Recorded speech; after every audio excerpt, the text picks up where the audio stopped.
La salud pública es un valor fundamental que permite el disfrute y ejercicio de otros derechos y deberes. Su ausencia o el limitado acceso a ella puede, a la vez que afectar la calidad de vida de la gente, interrumpir las metas de desarrollo de un Estado. Porque, ¿qué podríamos hacer con una población enferma? La política pública de salud cumple un rol en el desarrollo y en la formación del capital humano. Un amplio volumen de literatura contemporánea sugiere que la inversión en salud sirve como potenciadora del bienestar colectivo, ya que una sociedad sana no solo equivale a individuos más felices, sino más productivos. En consecuencia, la inversión en salud debe constituir una prioridad dentro de las políticas de desarrollo social. Siendo así, ¿sabemos cuánto se invierte en salud pública en nuestro país? En 2017, la República Dominicana se encontraba junto a Guatemala, Argentina, México, Perú, Brasil y Chile entre las naciones latinoamericanas que menos esfuerzo presupuestario destinaban a salud, entre el 2 y el 4% del Producto Interno Bruto. Según los datos que maneja la Alianza por el Desarrollo de la Salud, ADESA, en 2019 se invertía un 1.8% del PIB, monto que para el periodo 2020-2022 presenta una reducción de hasta el 1.7%, siendo la meta indicada por la Organización Panamericana de la Salud, OPS, al menos del 6% de inversión del PIB, lo que constituye una franca violación a las disposiciones de la Estrategia Nacional de Desarrollo, que indica que para el 2020 la inversión pública en salud debió ser de un 4% del PIB. Y hoy, lejos de aumentar, la tendencia es reducir más la inversión. Esto desafortunadamente nos coloca entre los países que menos invierten en salud en la región. Y si por si fuera poco, es un esfuerzo muy mal utilizado porque se destina principalmente a gasto curativo, esto es, reparación y atención al daño en salud, curación de enfermedades y problemas de salud, dejando cifras irrisorias a la prevención de la salud. En la región, países como Cuba, que invierte el 10.6% del PIB, Costa Rica, que invierte el 6.8% y Uruguay el 6.1% del PIB, son los únicos que alcanzan el umbral indicado por la Organización Panamericana de la Salud.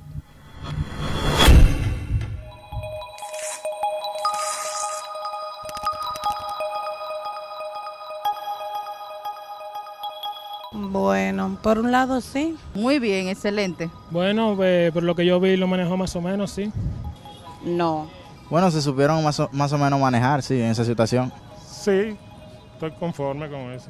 Lo manejó bien en este que estamos. Regular. Sí, un poco.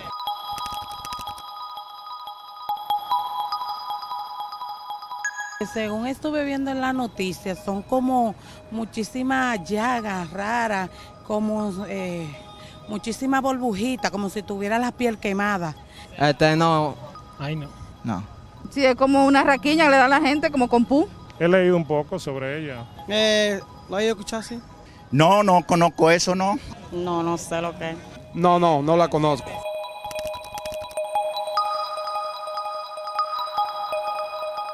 Creo que no. Bueno, ya pasamos por una y por lo visto la supieron controlar, así que yo creo que si viene otra la pueden controlar. No, creo que no. Ahora mismo no. La situación económica está bastante mala. Claro que no.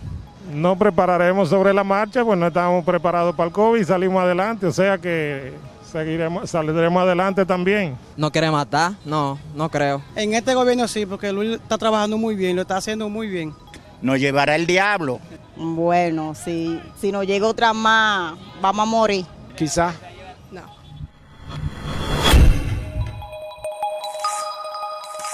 Mi nombre es el doctor Nelson Rodríguez Monegro, médico pediatra, ex viceministro de Salud y ex director ejecutivo del Servicio Nacional de Salud.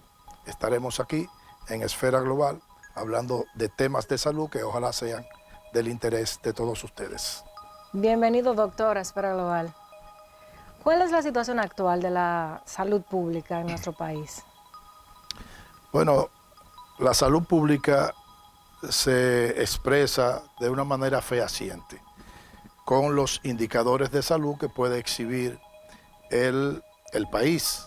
Y si nosotros recorremos rápidamente esos indicadores, el hecho de que en República Dominicana alrededor del 33% de los adultos son hipertensos, que un 12% de los adultos son diabéticos, que tenemos actualmente alrededor de unos 3.000 pacientes en diálisis por problemas renales crónicos, que tenemos una alta mortalidad materna con una alta mortalidad infantil, pues por decirle solamente 5 indicadores que retratan cuál es la situación de salud en la República Dominicana.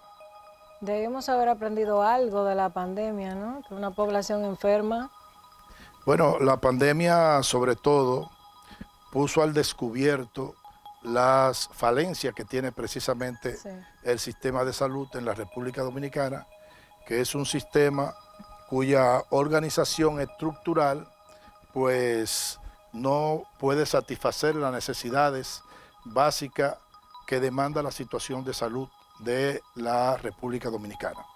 De modo que usted vio cómo nosotros tuvimos en una parte que gracias al sector o al subsector privado de la atención, pues se pudo dar asistencia, sobre todo a los pacientes con situaciones críticas de la enfermedad, porque el tema de la habilitación de camas comunes para atender pacientes no complicados de COVID, pues eso lo podía perfectamente hacer el sistema público sin mayores esfuerzos, aunque también hubo la necesidad de incrementar las camas COVID, como se le llama, es decir, las camas que están en un cuidado intensivo y que tienen la tecnología y el recurso humano necesario para que se dé una asistencia en una unidad de cuidado intensivo.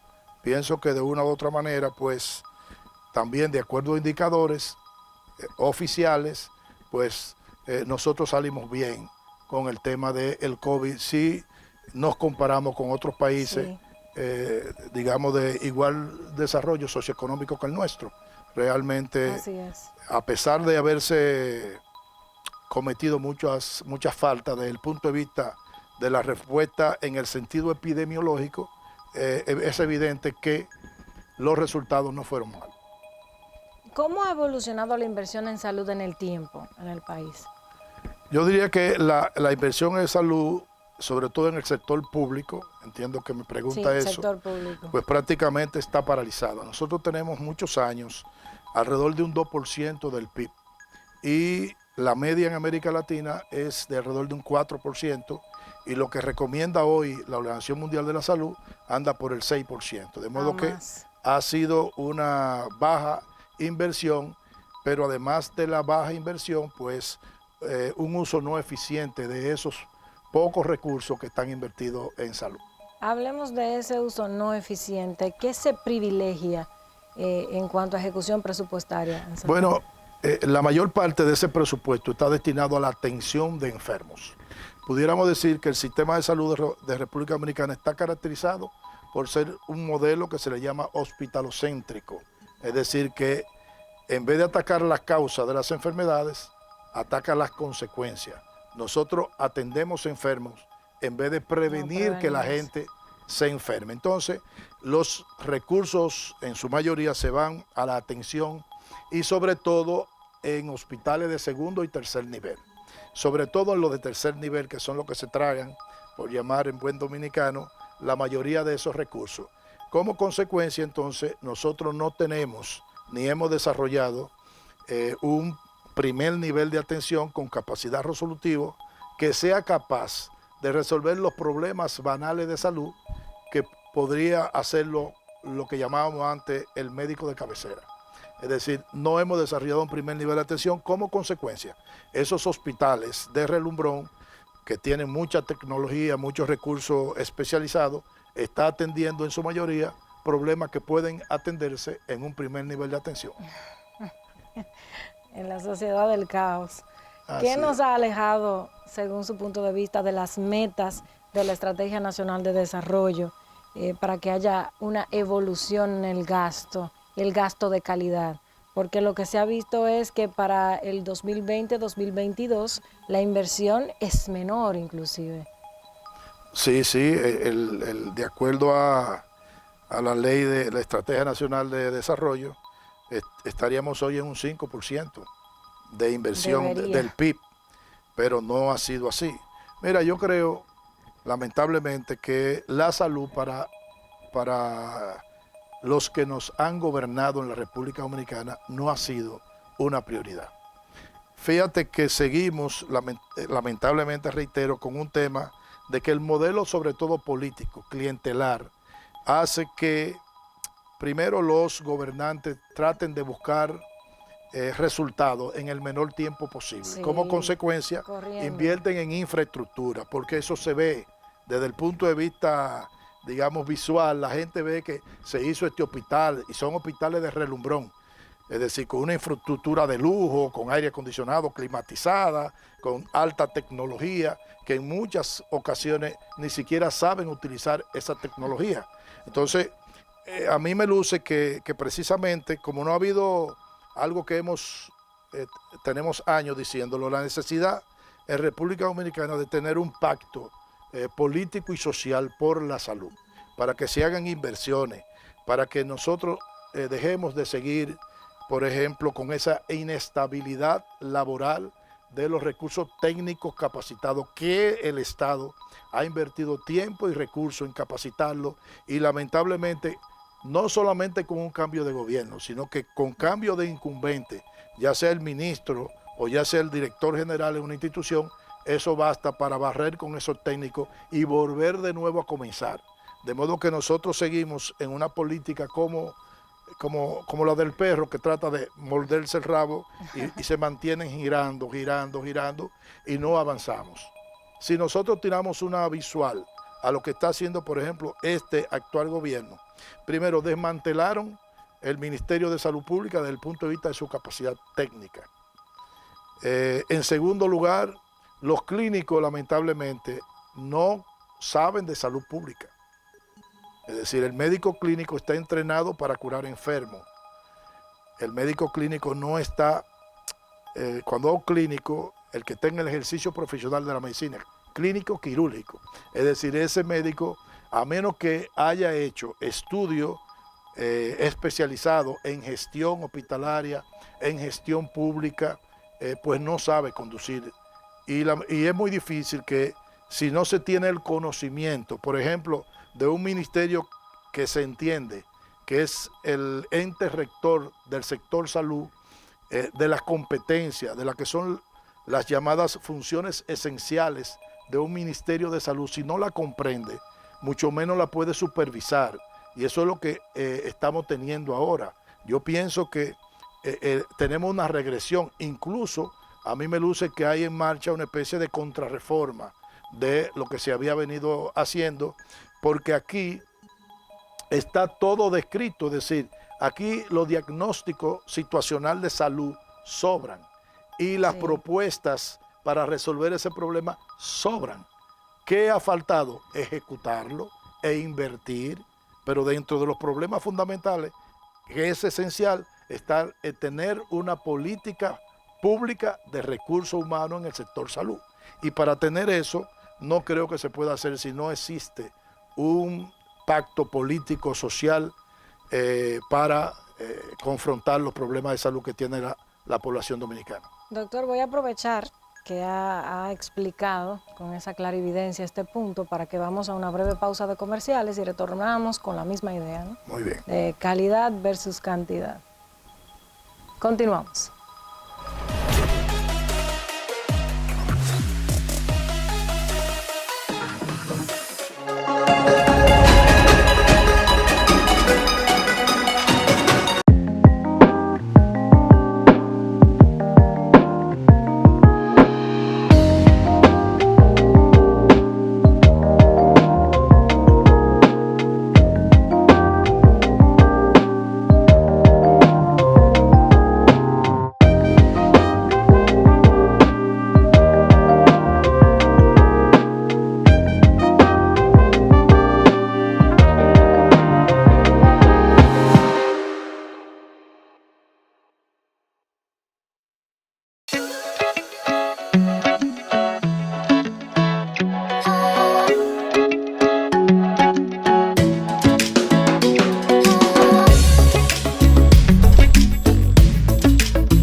La Organización Panamericana de la Salud observa la importancia de aumentar el financiamiento público de la salud de una manera eficiente y sustentable. Un gasto público del 6% del PIB es una condición necesaria, aunque no suficiente, para reducir las inequidades en el marco de la cobertura universal de salud. El incremento de los recursos públicos para la salud debe aumentar la equidad en la asignación al dirigirse en forma prioritaria al primer nivel de atención, mejorar su capacidad resolutiva y su capacidad articuladora de las redes integradas de servicios.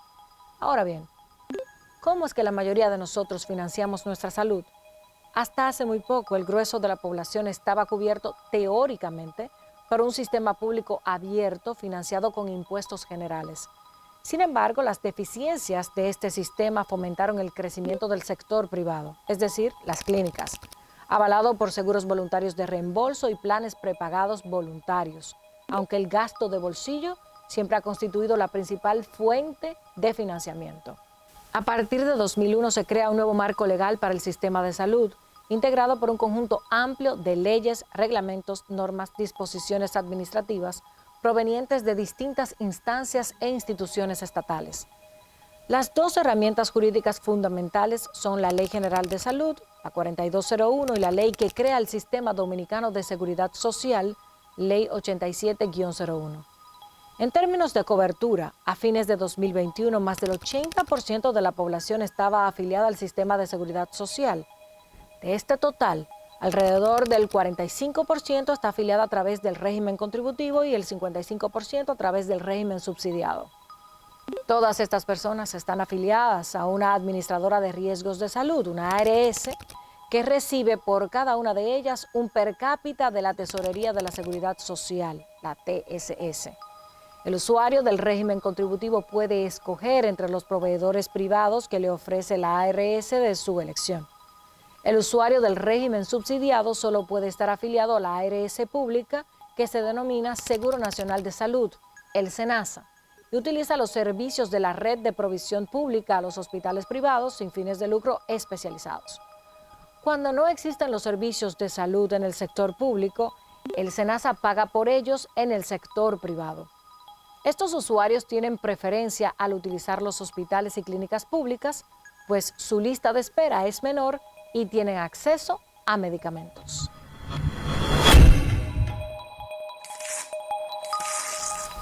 El doctor Nelson Rodríguez en Esfera Global. Hablamos sobre la situación actual del sistema de salud pública dominicano. Doctor, me llama mucho la atención este papel del ente regulador al que hacía mención en el primer bloque frente al gabinete de salud.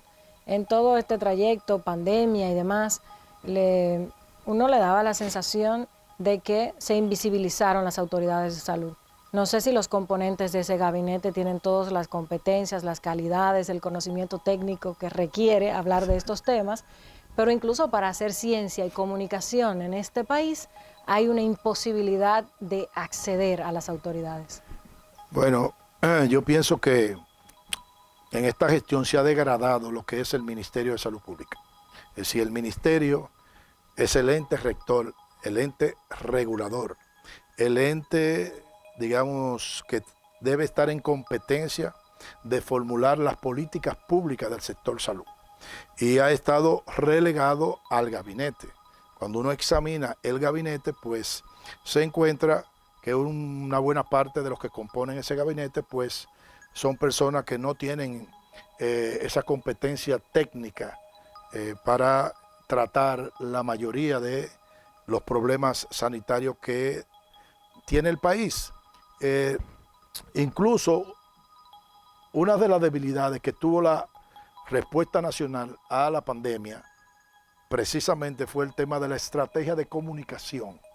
Es decir, muchos fallos que de una u otra manera incidieron en que al final el pueblo dominicano no exhibiera más del 70% de personas vacunadas, porque en el transcurso de esa vacunación, pues en algunos momentos emitían una serie de posiciones, digamos, discordantes con el momento que se estaba viviendo. Además, algo que siempre resalto es que nunca hubo una encuesta para saber por qué no se vacunan algunas personas? ¿Es por problemas religiosos? ¿Es por problema de que entiende que la vacuna es más dañina que la enfermedad? ¿Es por problema de que no confía en la vacuna? ¿Es porque cree que los efectos secundarios son mayores? ¿Creen en la famosa conspiración, teoría de la conspiración? Y yo le digo esto porque dependiendo de los resultados de esa encuesta sobre la población que no se vacuna, pues usted podía desarrollar una estrategia de persuadirlo para que se vacunaran.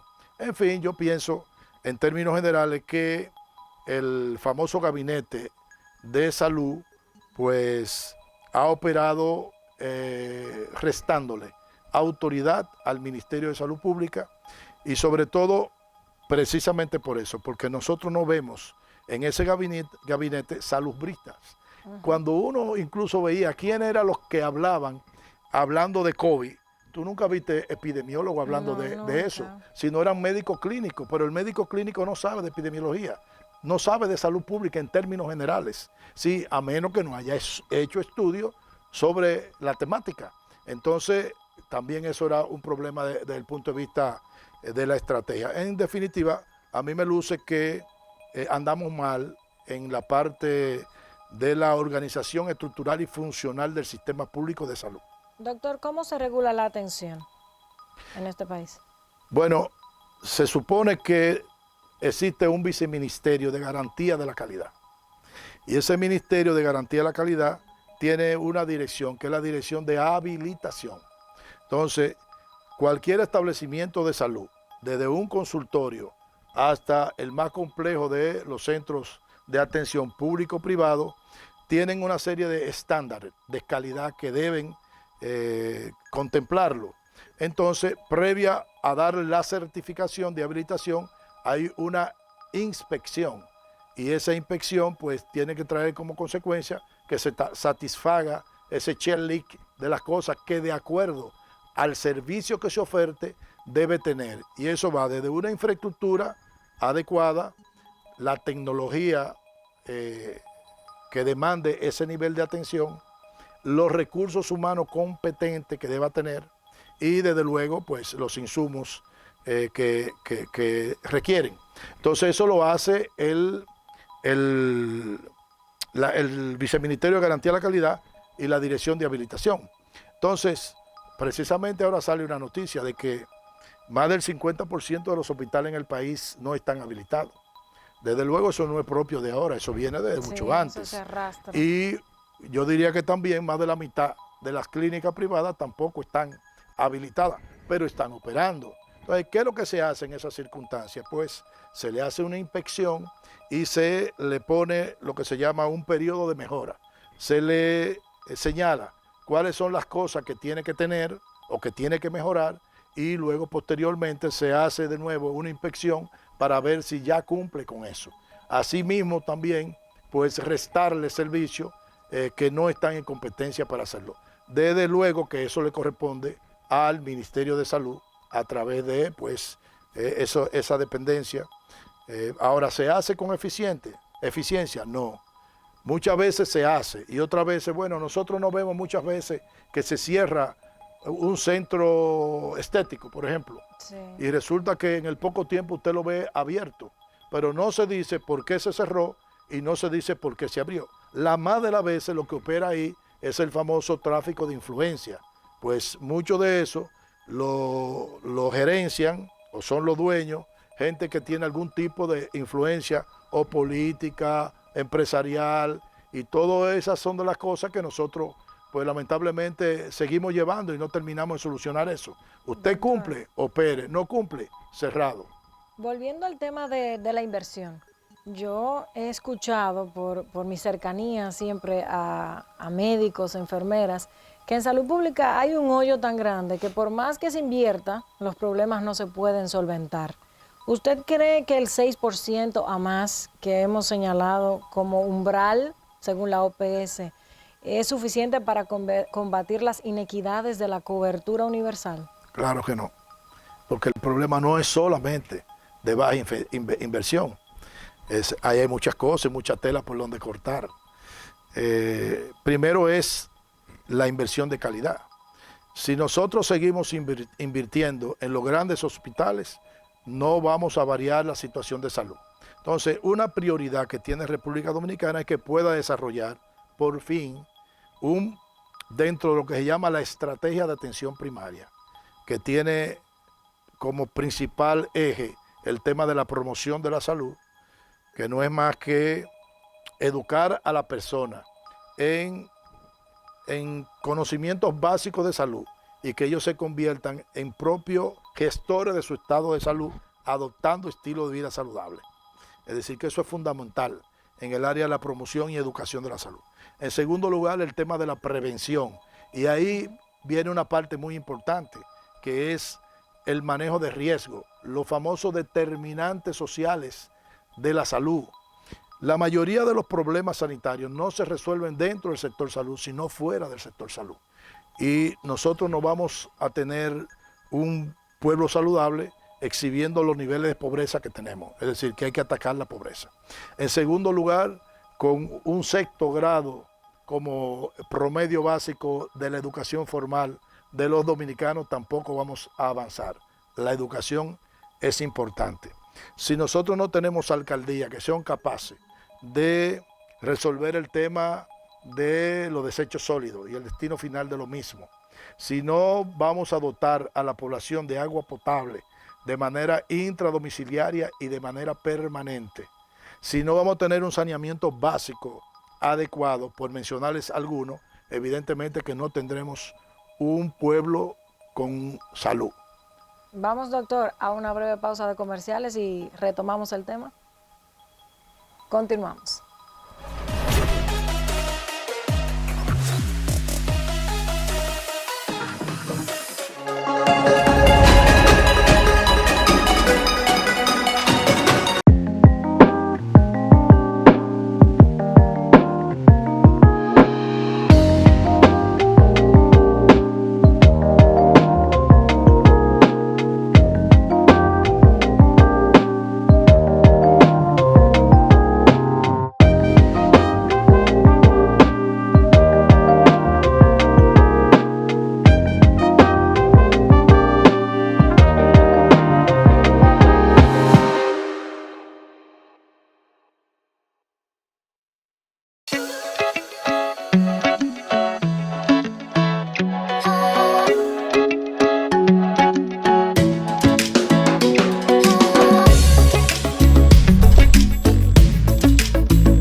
El gobierno dominicano anunció el pasado mes de abril que proporcionará un fondo de 2.000 millones de pesos para prestarlo en condiciones especiales al sector de salud privada, a fin de impulsar su desarrollo y aumentar sus capacidades. Se trata del fondo Advanced Salud Bandex, cuyo propósito es financiar la construcción, expansión y modernización de clínicas y centros de salud privados, la compra de maquinaria y equipos médicos de vanguardia, así como automatizar servicios e implementar nuevas tecnologías. Los principales destinatarios son las clínicas y centros médicos de tercer nivel, laboratorios, producción farmacéutica nacional y de exportación o proyectos de turismo de salud. Las condiciones de financiamiento incluyen tasas de interés desde 6.5% en pesos y 5.5% en dólares, plazos de hasta 20 años y periodos de gracia especiales. Desde el primer anuncio, esta iniciativa ha generado una gran cantidad de críticas. Los primeros en expresar inconformidades fueron los congresistas opositores, quienes señalaron que otorgar esa cantidad de dinero a las clínicas privadas no tiene sentido porque los pobres, que son los más afectados, no tienen cómo atenderse en centros privados. La vocera del Partido Revolucionario Dominicano, Fiordalisa Peguero, calificó como una pena que el gobierno, en vez de enfocarse en invertir en los hospitales públicos, se empeñe en fortalecer al sector privado, porque aunque el objetivo principal de esa inversión sea a modo de préstamo, es beneficiar al sector privado que ya tiene todo. De su lado, el diputado Juan Restituyo del Partido Frente Amplio sostuvo que lo que se debió hacer es firmar un acuerdo para que las clínicas ofrezcan atención primaria a la población y así cualquier ciudadano pueda ir y ser atendido sin problemas, ya que si el caso fuera así, entonces ese préstamo se justificaría. Por su lado, los legisladores del gobernante Partido Revolucionario Moderno defendieron que los demás sectores también deben ser atendidos y justificaron que el fondo es un complemento a la política del Estado en materia de salud, ya que las mayores inversiones en salud del Estado dominicano se destinan al sector público, especialmente a la construcción y equipamiento de hospitales. La Alianza por el Derecho a la Salud, ADESA, pidió un cambio urgente en el sistema de salud, donde se observa gran deterioro en los hospitales públicos y abandono de la estrategia de atención primaria. Su coordinadora general, Alba Reyes, dijo que no se comprende cómo van a facilitar equipos a las clínicas privadas cuando los hospitales no tienen máquinas de rayos X o equipos de laboratorio y los que tienen muchas veces están destruidos u obsoletos. Afirma que estamos confirmando la tendencia de un sistema privatizador en donde a las autoridades, que son las garantes del derecho a la salud, poco les importa la crisis hospitalaria. Con el tema de la salud pública y la situación en la República Dominicana, converso con el doctor Nelson Rodríguez. Doctor, y cerramos el bloque anterior hablando de las prioridades del sistema de salud que podemos desarrollar ahora. Mira, hay una que no quiero que se me quede, que tiene que ver con el tema de los recursos humanos en salud. Importantísimo. Eso es fundamental. Entonces nosotros no tenemos una política pública de recursos humanos en el sector salud. Posiblemente tenemos muchas cosas escritas, pero no se cumplen. Aquí no prima la meritocracia, sino que las funciones las desempeñan personas que por razones políticas, la más de las veces llegan a los cargos y no está necesariamente vinculado con la competencia de esa persona. Y eso no es una cuestión de este gobierno, sino que ha sido el problema de los gobiernos que hemos tenido. Muchos de los problemas que yo presenté fue que comencé a hacer nombramientos de directores de hospitales por concurso. Sí. Y nombramientos de administradores de hospitales por concurso. Evidentemente que eso no le gustó a los políticos. Y fue muy penoso para mí una vez yo salí de ahí, que no volvieron más nunca a hacer un concurso de médicos especialistas y de gerentes. Lamentablemente, incluso personas que nosotros habíamos desvinculado por gestiones non santas, una vez nosotros salimos, volvieron de nuevo a dirigir esos hospitales. Entonces, así usted no va a tener, porque en los hospitales, por ejemplo, el tema, cuando aquí se habla de corrupción, siempre se piensa en los políticos que ocupan posiciones cimeras. No, la corrupción, eso ha infiltrado todo el tejido social dominicano. Es una cultura. Y si un director de hospital, junto al administrador, no están a tiempo completo en el hospital, se tragan, se llevan el hospital, se lo llevan. Y lo sé porque fui director de hospital. Todas las cosas que nosotros descubríamos, aparatos que se perdían, la despensa, en fin, una serie de cosas, los detergentes, todo. Es más, yo le voy a mencionar a usted una vez lo que ocurrió en la inauguración de la maternidad de Los Minas. Yo estaba en el lobby esperando para la inauguración del mismo y estaba oyendo a las personas que se estaban repartiendo las plantas ornamentales que estaban en el lobby, que se iban a quedar en el lobby. Wow. Los oía, es decir, repartiéndose las plantas, empleados de ahí. Y durante el acto de puesta en servicio, después de la remodelación, en el acto mismo, pues se llevaron la mitad de la sábana que tenían las camas tendidas, sábana nueva. Se la llevaron del hospital. Es para que sepan que no hay posibilidades de que un hospital se pueda dirigir si no es con una persona que se dedique a tiempo completo. Sí. Entonces, el recurso humano, sobre todo el médico, fíjense que hay una serie de municipios que carecen de una serie de especialidades, porque no es atractivo para esos médicos especialistas irse a trabajar. Entonces, lo primero es que nosotros no vamos a mejorar la calidad de la atención con un médico especialista que trabaja en un hospital 1 hora, hora y media. Nosotros tenemos que migrar a que ese profesional, el médico en sentido general, trabaje 8 horas diarias. Es decir, un trabajo de 8 horas diarias. Pero hay que pagarle lo que eso vale. Ah, sí, es decir, otro tema. No, tú no puedes venir a pagar. No. Tú tienes un profesional, un especialista que lo necesita, entonces ese debe ganar lo que debe ganar. Y con eso nosotros podemos tener lo que yo le llamaba en ese momento tanda extendida de consulta.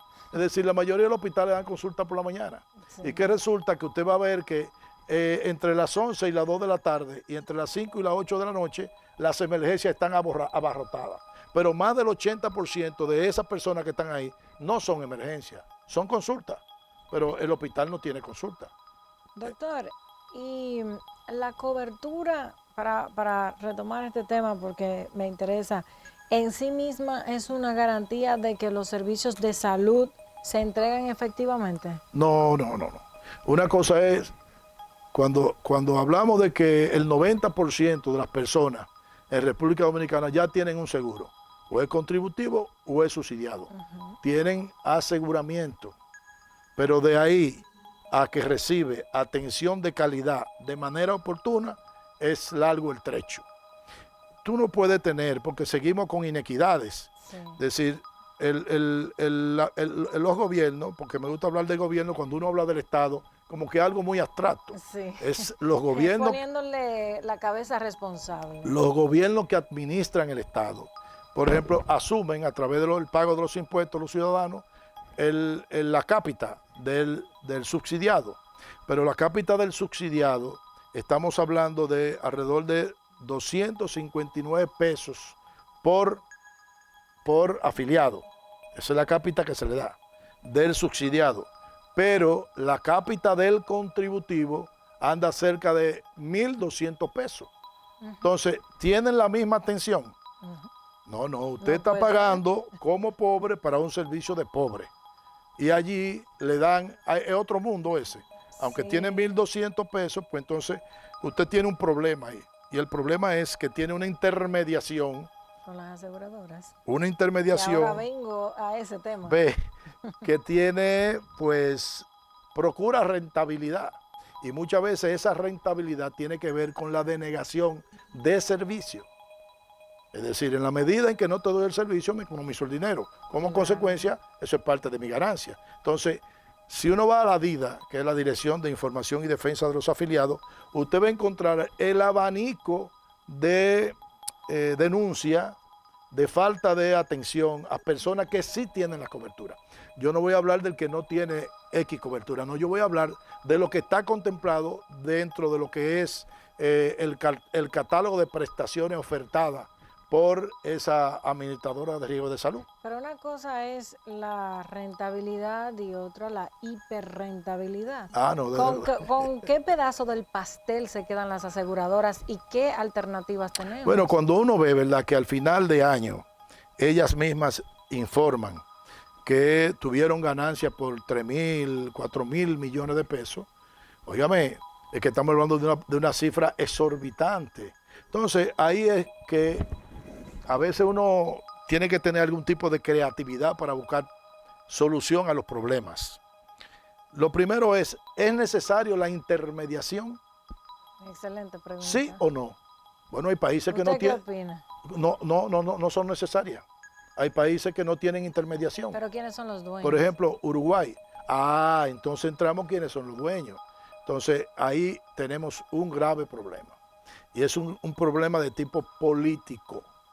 Porque la solución a los problemas sanitarios del país no son técnicos, son decisiones políticas. Y que resulta que para mí existe un contubernio entre la oligarquía económica del país y la oligarquía política del país. Es así.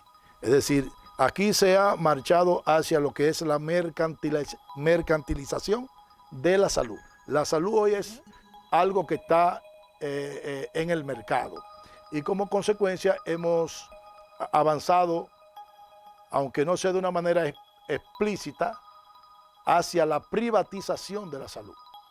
Entonces, ¿es necesario tener intermediación? No es necesario. ¿Pudiéramos tener una intermediación sin fines de lucro? Sí. ¿Pudiéramos tener una intermediación estatizada? Por ejemplo, tú tienes el SENASA, que no tiene fines de lucro. ¿Y quién ha dicho que SENASA no puede ser la única intermediaria en el país? La única, sin fines de lucro. Y que los técnicos que trabajen ahí, pues, ganen lo suficiente, bien. Pero todo el excedente, que pueda producirse, vuelve al sistema, devuelto en más cobertura. Un reciclaje. Más cobertura. Entonces, todas esas cosas hay que repensarlas. Cosa que entiendo que dista mucho de acuerdo a lo que yo veo, sobre todo con este gobierno. Es lo políticamente correcto y lo políticamente conveniente. Exactamente. Es decir, al final es cuestión de conveniencia. Y entonces por eso yo lo enmarco dentro de lo que yo le he llamado el sistema político partidario electoral. Todo está vinculado a eso. Entonces, aquí hay muchas reformas que hay que hacer. Porque ¿tenemos nosotros realmente el dinero que necesitamos para la salud? Yo creo que sí. Si nosotros encerramos las llaves del tema de la macrocorrupción, de la hipercorrupción, pues evidentemente que ahí está el dinero. Bueno, era uno de los argumentos de campaña del presidente Luis Abinader. Precisamente. Pero ahora no le da el dinero. Doctor, vamos a una breve pausa de comerciales y retomamos con el tema de las oligarquías, política y económica y el impacto en el sistema de salud. Muy bien. Continuamos.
Retomamos el tema de salud pública y ahora hay un enfoque interesante, la intromisión de la política en la calidad, en la eficiencia del sistema de salud. Doctor, mencionaba esa conjunción que me llamó mucho la atención, la oligarquía económica frente a la oligarquía política y cómo están manejando las decisiones, cómo priorizan, qué priorizan y cómo esto impacta a la salud del pueblo dominicano. Bueno, es decir, las decisiones que se toman al final no tienen nada que ver con la salud del pueblo dominicano, sino con los niveles de rentabilidad. Porque yo pienso que los gobiernos tienen que dar todas las facilidades para que cualquier sector haga negocio, porque eso genera empleo, genera riqueza y todas esas cosas.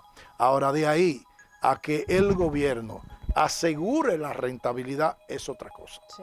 Entonces, todos los mecanismos que yo veo desde el punto de vista de decisiones del gobierno tienden a asegurarle la rentabilidad. Por eso nosotros violamos esa ley que hoy quiere reformarse. Yo siempre he dicho que sería más importante de inicio ver cuáles partes de la ley se han violentado. O se cumplieron. O se cumplieron. Muchísimas no se han cumplido. Y otras se violaron la ley por decisiones de tipo administrativa. Te voy a mencionar una. La ley dice que en lo que es el seguro familiar de salud, las administradoras de riesgo de salud aportan el 70% del costo de los medicamentos y el afiliado el 30%. 70, 30. Pero durante todo el año, es decir, no tiene límites. Es decir, cada vez que esa persona durante el año necesita medicamentos, la ARS pone un 70, de acuerdo a la ley, y el afiliado pone un 30. Eso se redujo a ¿qué? A 3,000 pesos por año. Por año. Óigame bien, ¿Pero entonces. ¿eso no cuesta un omeprazol? Esa medida, ¿por qué se toma esa medida? Porque era buscándole disminuirle los costos a la administradora de riesgo de salud para que pudieran tener mayores beneficios en ese solo renglón. Pero usted tiene un Consejo Nacional de la Seguridad Social, del cual participé durante 3 años, más o menos, representando al Ministerio de Salud. Y yo creo que ahí se graban las sesiones, de modo que está grabado mis posiciones con muchísimos de los temas. Y la mayoría de mis confrontaciones era con el sector empresarial. Pero que resulta que el sector empresarial, al igual que el sector sindical, tienen derecho a veto. Es decir, que basta con que uno de ellos separara de la silla a sus representantes para suspenderse la sesión. Entonces hubo muchas cosas ahí que pudieron haberse aprobado para beneficiar a los afiliados a la Seguridad Social y al final no se aprobaban. ¿Por qué? Porque los empresarios, y en definitiva, para mí, quienes dirigen eso son los empresarios, porque el otro con derecho a voto es la representación del gobierno, que está encabezado por el Ministerio de Trabajo y por el propio Ministerio de Salud, básicamente. Pero, ¿qué resulta? Que el gobierno, representado la más de las veces, actúa como un mediador, es decir, no actúa como una parte interesada. Y nosotros pensamos que el único que debe tener capacidad de veto en el Consejo Nacional de la Seguridad Social es el gobierno, porque se entiende que es el que tiene que garantizar los derechos de la ciudadanía. Así es. Y no más nadie. Entonces resulta que tenemos una cuestión constituida de una forma donde prevalecen la más de las veces las decisiones del sector empresarial. Doctor, muchísimas gracias por esta interesante participación en nuestro espacio. Esperamos verlo de nuevo para que sigamos desmenuzando el problema de la salud pública en nuestro país. Siempre a su orden. Continuamos.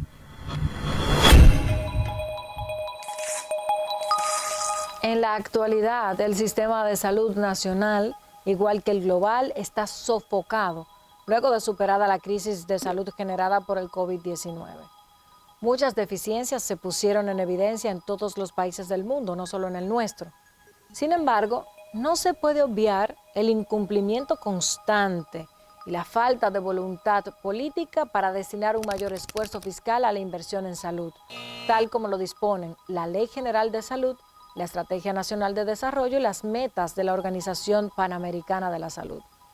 La atención primaria es la puerta de entrada inteligente al sistema de salud, pero hoy se encuentra en serios problemas de oferta y demanda locales apropiados y bien ubicados, recurso humano insuficiente, el presupuesto asignado no está desconcentrado ni transparentado y los horarios de trabajo correspondientes no son cumplidos.